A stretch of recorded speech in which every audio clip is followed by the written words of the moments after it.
डिंपल जी, डिंपल जी, first listen my mom for 2 minutes. ये बताइए, ये लड़के आपको पवन भैया का फोटो काहे दिखा रहे हैं?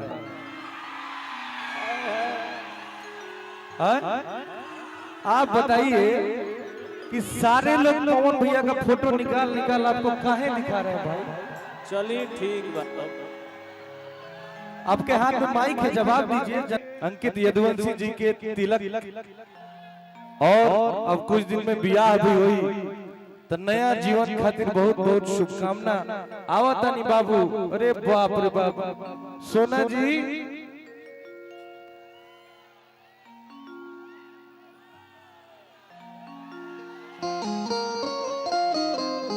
बहुत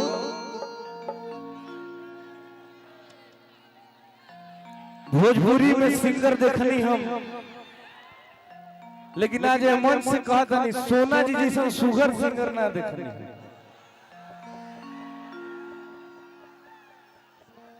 वाकई में आप बहुत सुंदर हैं। एक बार जोरदार ताली बजना चाहिए सोना जी के लिए।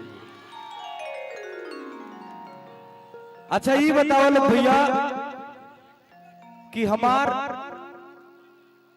जैसे एगो आदत है कह सकीना, या फिर एगो परंपरा या प्रथा कह सके नहीं जा, कि जब गावे स्टार्ट कर ली तो छोटी हो देवी माई के भजन से स्टार्ट कर ली तब मूड में बढ़ जा सुने के कि ना दूसर चीज शुरू कर।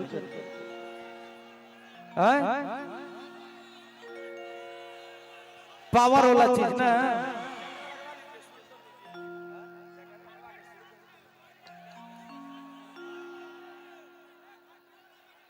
घंटी वाला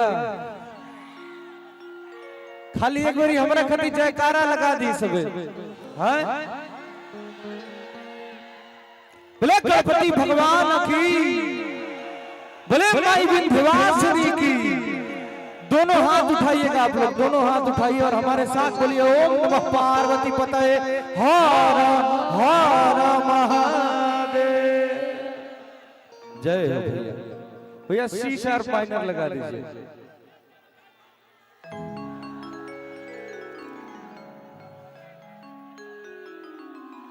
अरे वाह, अगर वो सबसे हमारा आग्रह बा, अनुरोध बा, रिक्वेस्ट बा कि जब हम भैया हो कहब ना तब प्यार से खाली रो सब का हो कह देव जा। मानव लोग नु भैया हो, ये बात गुरु। हेलो हेलो दीजिए भैया, कॉर्ड दीजिए। हेलो हेलो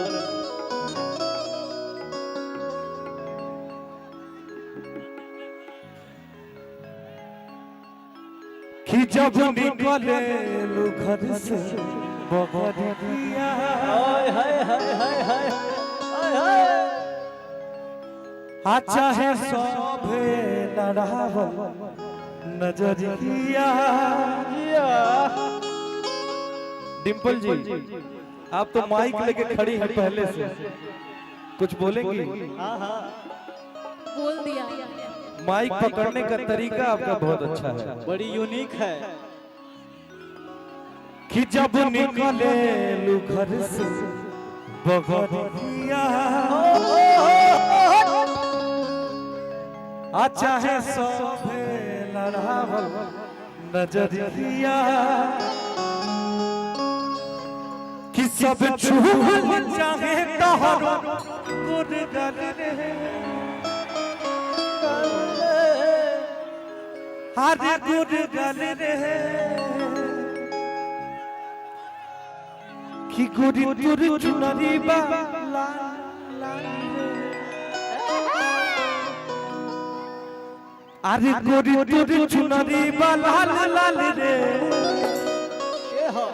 डिंपल जी आप कैसा भी पहनी है हमको लाले दिख रहा है, आप समझ रही हैं बात को?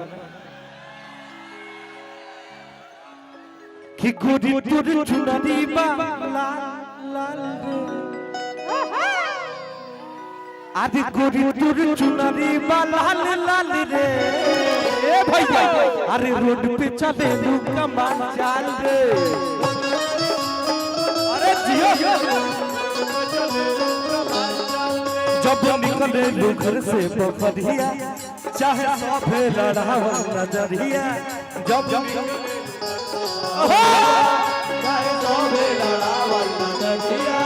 सब छुआ चाहे तहरो गोर गाने दे अरे गोर गाने दे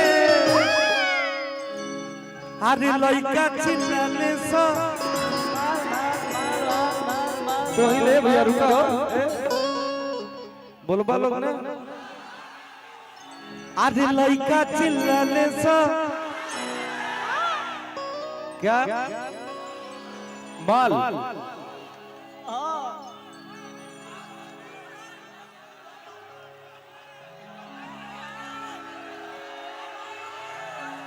अरे लइका चिल्लाने संभाल माल रे अरे लइका चिल्लाने संभाल माल रे रोड पे चले लू कमाल चाल रे बनाल लाल रे रोड पे चले लू कमाल चाल रे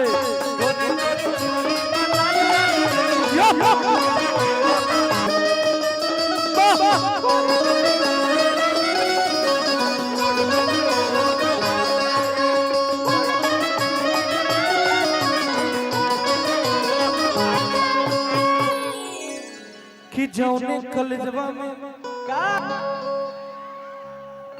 करेलू पढ़ारी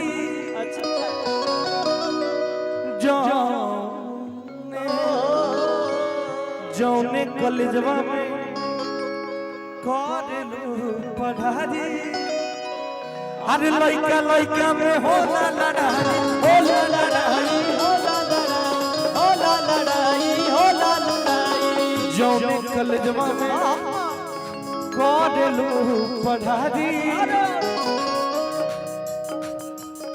लइका लइका में होला लड़ाई होला लड़ाई होला लड़ाई होला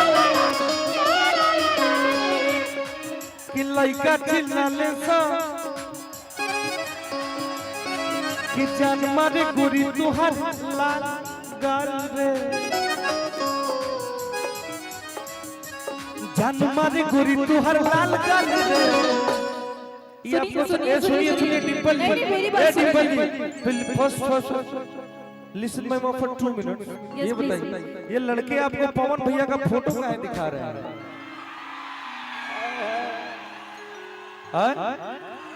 आप बताइए कि सारे लोग पवन भैया का फोटो निकाल आपको काहे दिखा रहे हैं भाई चलिए ठीक बात आपके हाथ में माइक है जवाब दीजिए जनता जवाब चाहती है ये लोग इसीलिए दिखा रहे हैं कि ये लोग पवन जी से बहुत प्यार करते हैं। अरे पवन जी से तो हम भी प्यार करते हैं ऐसा थोड़ी ना हम आपको काहे दिखा रहे हैं भैया ये बताइए क्योंकि मेरे को भी प्यार है ना उनसे भी है आपसे भी है सबसे प्यार है सबसे काहे प्यार करेंगे सबसे किसी एक से प्यार करिए क्या भैया किसी एक से ही प्यार है वो आपको भी पता है इन लोगों को भी पता है देखिए भाई को देखिए और देखो कूल लइको देखा होता कि लइकी चिलाली समाल माल रे ओहो आ रोड पे चलेला कमाल चाल रे अरे लइका चिल्लाने सो भौजी हो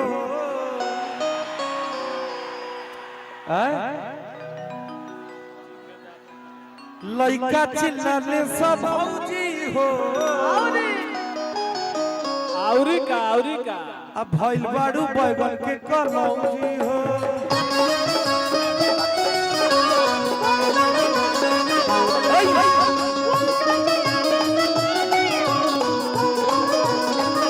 अरे जिया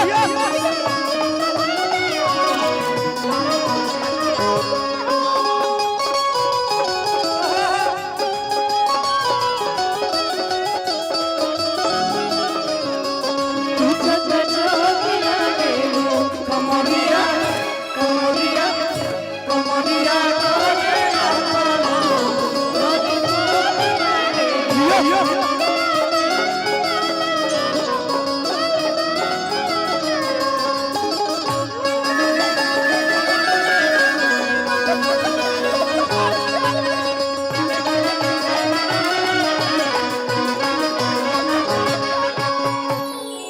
जैसे रितेश जी ने तो गा दिया, मैं भी उनके लिए कुछ बोल रही हूँ कि अब बात न हमसे होई, सुनाए मोर करे जा, देले बाड़ा तू जवन मोबाइल अकेले जा, कि याद कर जहिया कुमार रहला, हाय मौगी से पहले हमार रहला। भूल गए वो दिन क्या जब आप मेरे थे, अभी अभी शादी हुई है ना आपकी, पहले तो हमारे बीच में बड़े भैया मुन्ना मोहित जी भी आए हैं, हम चाहते हैं कि उनके लिए जोरदार ताली हो जाए। और हमारे आदि शक्ति म्यूजिक के मालिक बाबा हैं और मंजी मीत जी हैं, एक बार जोरदार ताली बजना चाहिए। कि याद पर जहिया, कि याद पर जहिया कुंवार रहला, मौगी से पहले हमार रहला, कि अब बात न काहे बेचैन बड़ा, काहे दिखाओ तेरा फोटो। अच्छा तुमको दिखा रहा है वो, मतलब अपन देख के दिखाओ हमारा तीर होने मोड़ा तरु हेने आके लुका जा तू हमारे पीछे। हम सोना जी को लेके आए हैं और एक बात कहना चाहते हैं कि सुंदर रतन बाड़ा तो हर न जुड़बा, सुंदर रतन बाड़ा तो हर न जुड़बा। आगे वाला लाइन डिंपल जी से कहेंगे कि कहेले लइका समान तबे जोड़बा,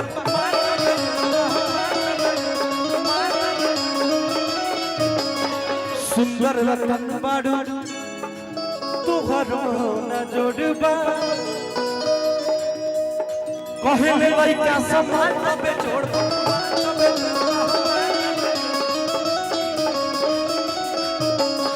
कि चच्चू पूछत हुआ हाल चाल रे, तनी घूम के आ जा, घूम घूम। अरे भाई सब बेचैन है एकदम। हाय लड़की पूछतरी सन माल माल हो, रोड पे चलेला कमाल चाल हो, कि लखनऊ से अइला के बाद बदलल बा तुहार चाल ढाल हो। मैं मुंबई से आ रही हूँ सर।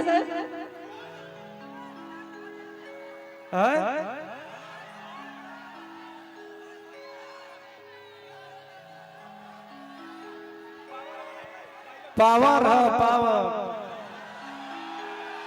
कि जैसन सोचले रहनी ओइसन पियो मोर बड़ा,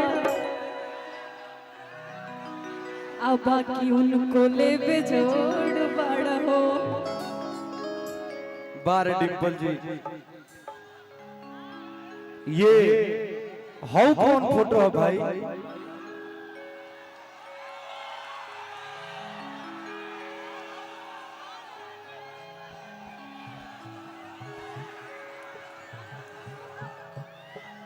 ये बक्सर जिला है। ए जगाड़म भूत उठला। एगो बात कहल चाहता नहीं कि हो भोजपुरिया डरेला खाली बाप से, साच खातिर लड़ जाला केहू के बाप से, कि पीछे हटी ना के तनो झमेल होई, कि जज जेल होई कल बेल होई, अब परसों से उहे खेल होई, आज जेल होई कल बेल होई, आज जेल होई कल बेल होई, परसों से उहे खेल होई।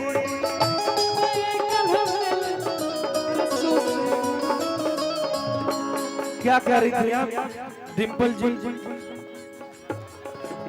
इसको मैं बोलना आप चाहूंगी। कहिए।